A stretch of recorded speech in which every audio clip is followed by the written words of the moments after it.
Hello students, today we see the design of journal bearing numerical. First, I read the numerical. Design a journal bearing for a centrifugal pump from the following data.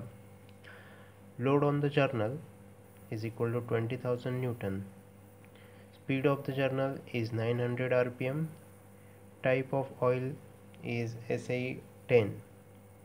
For which the absolute viscosity at 55 degrees Celsius is equal to 0.017 kg per meter into second. Ambient temperature of oil is equal to 15.5 degrees Celsius. Maximum bearing pressure for the pump is 1.5 Newton per mm square. Calculate also mass of the lubricating oil required for artificial cooling. If rise of temperature of oil be limited to 10 degrees Celsius, heat dissipation coefficient is equal to 1232 watt per meter square per degree Celsius. First, we see the given data. W is equal to 20,000 Newton, N is equal to 900 rpm, TO is equal to 55 degrees Celsius, Z is equal to 0.017 kg per meter into second, TA is equal to 15.5 degrees Celsius, pressure P is equal to 1.5 Newton per mm square, T is equal to 10 degrees Celsius, C is equal to 1232 watt per meter square per degree Celsius. Now we see the steps which involve in designing of this journal bearing. First is step number 1, that is, first of all let us find the length of the journal, that is L. Assume the diameter of the journal is D as 100 mm.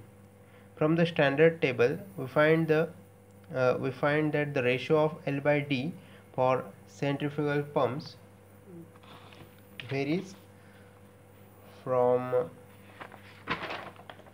1 to 2. If we see the centrifugal pump application in book, see here, if we see the centrifugal pump application, in this case this L by D ratio becomes 1 to 2. So from here we get that information.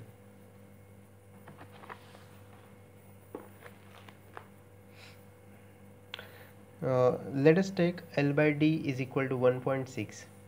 Therefore L is equal to 1.6 into D. So 1.6 into 100, which is equal to 160 mm. This is first answer. Step number second is, we know that bearing pressure P is equal to W upon L into D, which is equal to, we substitute the values, 20,000 divided by 160 into 100 is equal to 1.25. Since the given bearing pressure for the pump is 1.5 Newton per mm square, therefore the above value of P is safe, and hence the dimensions of L and D are safe. So our calculating values of pressure must be less than the given pressure value. So in this case our value, that is 1.25, is less than 1.5 Newton per mm square. Now we see the step number 3, that is Zn upon P calculation. So Zn upon P is equal to 0.017 into 900 divided by 1.25. So after calculating we get the answer 12.24.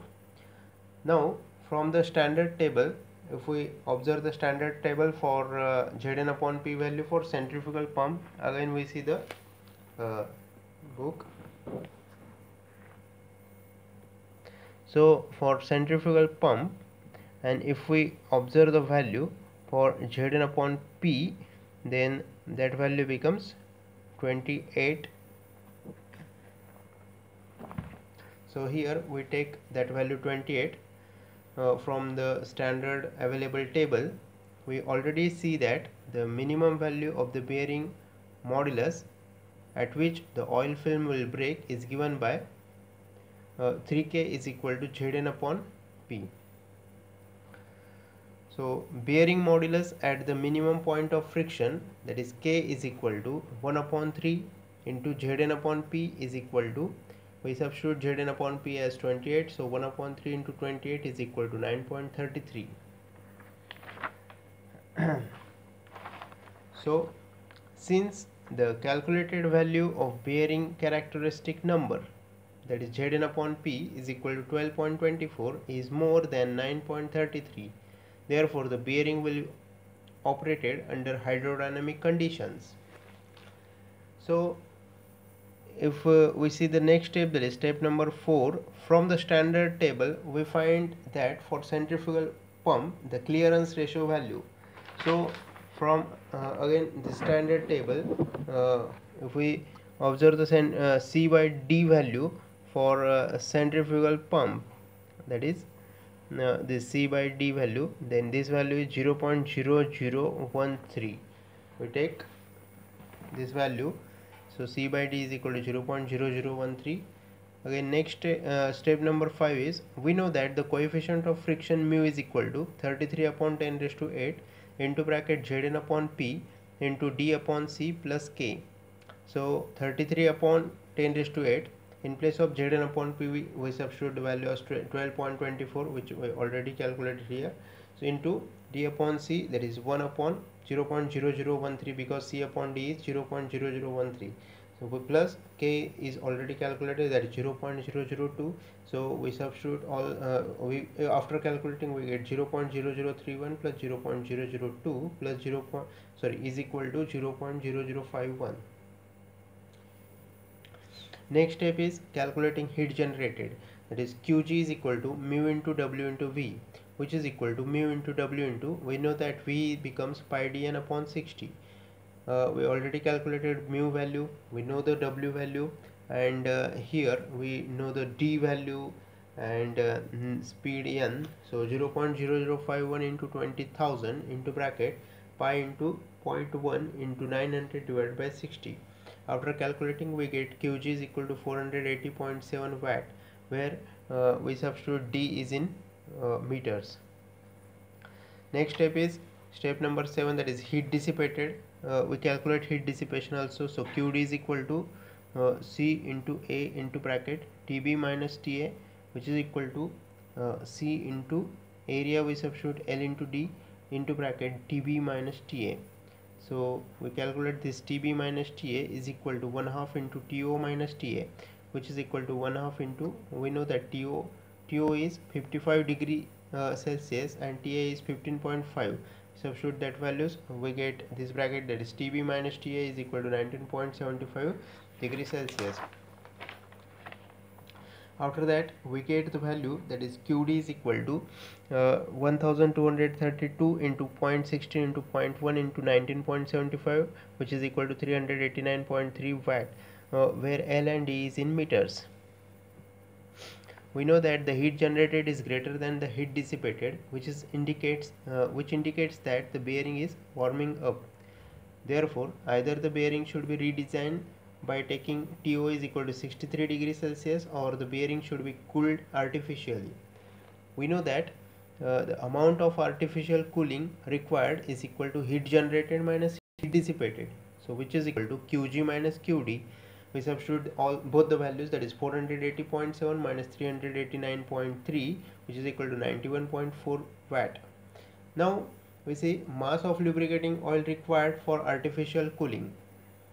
Let M is the mass of lubricating oil required for artificial cooling in kilogram per second. We know that the heat taken by oil, that is Qt, is equal to M into S into T, which is equal to M into S becomes 1900 into 10, where this S is specific heat of oil, and this is in the range of 1840 to 2100 joules per kilogram per degree Celsius, into this T becomes 10, and equating this to the after substituting we get Qt is equal to 19,000 into M equating this to the amount of artificial cooling required, we have 19,000 m is equal to 91.4. So m is equal to 91.4 divided by 19,000, which is equal to 0.0048 kilogram per second, and answer is 0.288 kilogram per minute. So this is our answer for m. So in this way we finish this problem. Thank you.